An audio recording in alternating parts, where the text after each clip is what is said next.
If you want to get a thigh gap, there are exercises and healthy lifestyle changes you can make that can help you work towards your goal.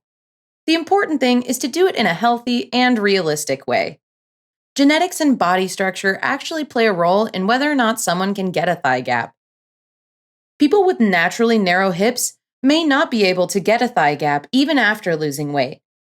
For most people, a thigh gap may not be an attainable goal, but that doesn't mean you can't lose weight and tone your thighs in a healthy, sustainable way. Exercises like butterfly stretches, Pilates leg lifts, and inner thigh presses are all great for toning your thighs. Incorporate 30 minutes of moderate to intense aerobic exercise at least 3 days a week as well to burn calories and tone your legs. Running, biking, swimming, and dancing are all great ways to get in a good aerobic workout. Try to avoid exercises that bulk up your legs like squats, lunges, and calf raises.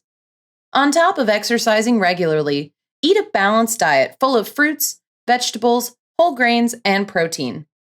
Limit junk food since it's usually high in calories and low in nutritional value. Reducing your calorie intake by around 500 calories a day can help you lose weight in a safe, sustainable way.